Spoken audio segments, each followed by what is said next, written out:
Anak kecil bawa sepatu. Assalamualaikum warahmatullahi wabarakatuh. Perkenalkan, nama saya Nada Imtiaz, NIM 193141087. Di sini saya akan menjelaskan tentang resumen dari buku metodologi studi Islam dari bab 6, 7, dan 8. Saya akan menjelaskan dari bab 6 terlebih dahulu yang berjudul Al-Quran sebagai sumber agama Islam. Yang pertama adalah fungsi Al-Quran. Dari sudut substansinya, fungsi Al-Quran ini adalah tersurat dengan nama-namanya, antara lain yang pertama adalah Al-Huda, yang kedua adalah Al-Shifa, yang ketiga adalah Al-Furqan, dan yang keempat adalah Al-Ma'ud. Fungsi tersebut difirmankan Allah dalam Al-Qurannya. Sedangkan fungsi Al-Quran dari pengalaman dan penghayatan terhadap isinya bergantung pada kualitas ketakwaan individu yang bersangkutan. Karena bersifat personal, maka pengalaman tersebut hampir dipastikan berbeda-beda. Walaupun persamaan-persamaan pengalaman ini tidak dapat diabaikan. Yang kedua adalah Al-Quran sebagai firman Allah. Sebagai wahyu Allah, Al-Quran bukan pikiran dan ciptaan Nabi Muhammad SAW.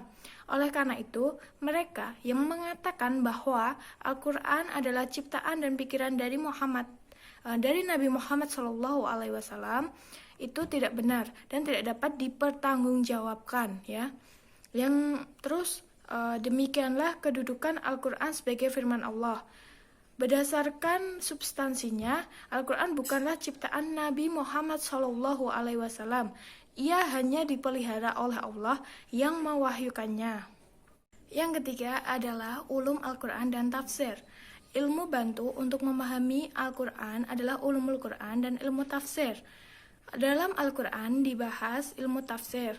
Dalam Al-Quran dibahas umpamanya ayat Makkiyah dan Madaniyah, asbabun nuzul, i'rab Al-Quran, ilmu qiraat, dan lain-lain. Adanya Al-Quran yang masih dalam bentuk garis besar memberikan peluang kepada para mufasir untuk menjelaskannya. Dalam menafsirkan Al-Quran, mereka tentu menggunakan kaidah-kaidah yang sebagian diambil dari ulumul Quran. Di bab ketujuh ini berjudul Hadis sebagai sumber agama Islam. Bab ini dibagi menjadi beberapa bagian. Yang pertama adalah beberapa istilah seputar hadis. Yang kedua adalah posisi dan fungsi hadis. Yang ketiga adalah sejarah kodifikasi seputar hadis. Yang keempat adalah unsur-unsur hadis. Saya akan menjelaskan yang beberapa istilah seputar hadis terlebih dahulu.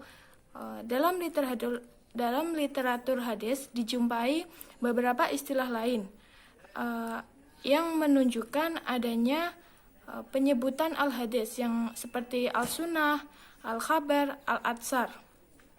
Dalam mengartikan al-hadis secara istilah antara ulama hadis dan ulama fikih terjadi beberapa pendapat. Adanya perbedaan makna istilah hadis telah mengacu kepada pengertian yang sama, yaitu segala sesuatu yang dinukilkan dari Nabi Muhammad SAW, baik berupa perkataan, perbuatan, maupun takrir. Yang kedua, saya akan menjelaskan tentang posisi dan fungsi hadis. Hadis merupakan sumber ajaran Islam yang kedua setelah Al-Quran.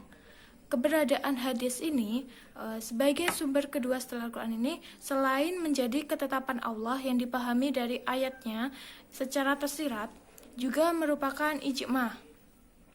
Fungsi hadis sendiri yaitu sebagai penetapan sumber atau penetapan aturan hukum yang tidak didapat di dalam Al-Quran. Yang ketiga, saya akan menjelaskan tentang sejarah kodifikasi hadis.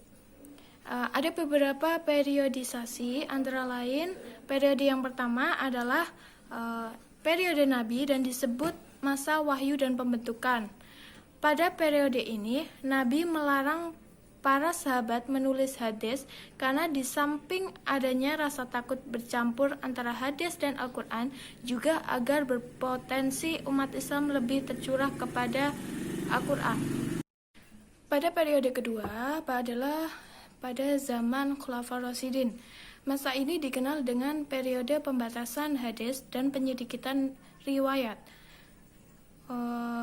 Di dalam membatasi hadis dilatar belakangi oleh rasa khawatir akan terjadinya kekeliruan. Pada periode ketiga adalah penyebaran hadis di berbagai wilayah yang berlangsung pada masa sahabat kecil sampai ke tabi'in besar. Di berbagai wilayah ini antara lain Syam atau Suriah, Irak, Persia, Samarkand, terus Spanyol, dan yang terakhir adalah Mesir. Di antara tokoh-tokoh hadis pada masa ini itu ada Sa'id dan Urwah di Madinah, terus Ikrimah dan Atha bin Abi Rabi'ah di Mekah, Umar bin Abdul Al-Aziz di Syam, Yazid bin Habib di Mesir, dan Wahab bin Munabbih di Yaman. Pada periode keempat adalah periode penulisan dan pembukuan hadis secara resmi. Penulisan dimulai setelah ada perintah resmi dari Khalifah Umar bin Abdul Al-Aziz pada 717 sampai 720 Masehi sampai akhir abad ke-8 Masehi. Pada periode kelima yaitu periode pemurnian, penyehatan, dan penyempurnaan yang berlangsung pada abad ketiga sampai abad terakhir ketiga Hijriah, atau tepatnya pada masa dinasti Abbasiyah yang dipegang oleh Al-Khalifah Al-Ma'mun dan Al-Muqtadir pada tahun 2011 sampai 300 Hijriah. Periode keenam adalah masa pemeliharaan, penertiban, penambahan, dan yang terakhir adalah penghimpunan. Untuk periode yang terakhir yaitu periode ketujuh adalah periode persyarahan, penghimpunan, dan pertangkrijan. Periode ini merupakan kelanjutan periode sebelumnya, terutama dalam aspek persyarahan dan pengumpulan hadis-hadis. Untuk penjelasan yang keempat adalah unsur-unsur hadis. Hadis mempunyai 3 unsur pokok, yaitu sanad, matan, dan rawi. Pemaparan unsur hadis secara luas dapat dibaca dari kitab-kitab ilmu hadis. Kita sampai di bab yang terakhir, yaitu bab 8 yang berjudul Ijtihad sebagai sumber agama Islam. Yang pertama adalah pengertian ijtihad. Pengertian ijtihad ini secara bahasa berasal dari kata jahada. Kata ini beserta seluruh variasinya menunjukkan pekerjaan yang lebih dari biasa, sulit dilakukan, atau yang tidak disenangi. Kata ini juga bisa berkesanggupan, kekuatan, atau berat, ya. Secara istilah juga, arti ijtihad dalam artian jahat terdapat di dalam Al-Quran surat An-Nahl ayat 36, surat An-Nur ayat 53, surat Al-Fatir ayat 42.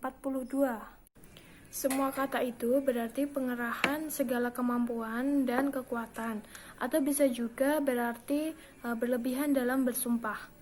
Dalam Al-Sunnah, kata ijtihad terdapat sabda Nabi yang artinya pada waktu sujud bersungguh-sungguhlah dalam berdoa.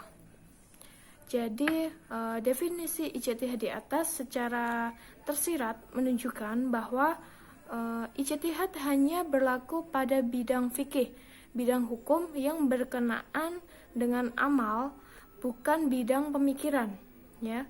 Oleh karena itu, menurut ulama fikih, ijtihad tidak terdapat pada ilmu kalam, tidak terdapat dalam ilmu kalam ataupun tasawuf.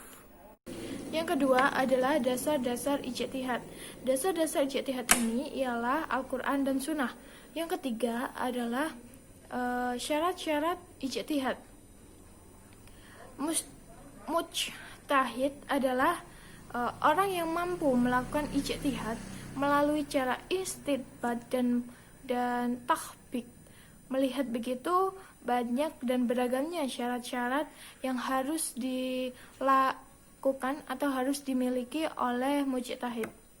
Yang keempat adalah hukum ijtihad. Hukum ijtihad bagi orang bisa wajib ain, wajib kifayah, sunnah, dan haram.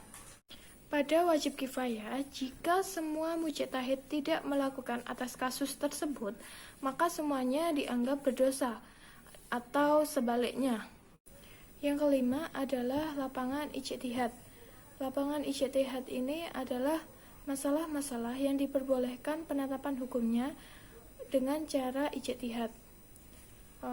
Terus secara lebih jelas, Wahbah al-Zuhaili menjelaskan bahwa lapangan ijtihad itu ada dua. Yang pertama, sesuatu yang tidak dijelaskan sama sekali oleh Allah dan Nabi Muhammad SAW dalam Al-Quran dan Al-Sunnah. Yang kedua adalah sesuatu yang ditetapkan berdasarkan dalil zani at-subut wal al-dalalah, atau salah satunya zani al-subut atau zani al-dalalah. Yang keenam adalah ijtihad Nabi SAW. Pembicaraan mengenai ijtihad Rasulullah ini di kalangan para ulama ternyata sangat pelik dan berbelit-belit. Secara umum mereka menyepakati ijtihad Rasul Shallallahu Alaihi Wasallam dalam urusan-urusan kemaslahatan yang bersifat keduniawian, pengaturan taktik dan strategi peperangan, dan keputusan-keputusan yang berhubungan dengan persengketaan. Yang ketujuh adalah ijtihad sebagai sumber dinamika. Dilihat dari fungsinya, ijtihad ini berperan sebagai penyalur kreativitas pribadi atau kelompok dalam merespon peristiwa yang dihadapi sesuai dengan pengalaman mereka. Ijtihad juga berperan sebagai interpreter terhadap dalil-dalil yang zani wal wurud atau zani al-dalalah. Sekian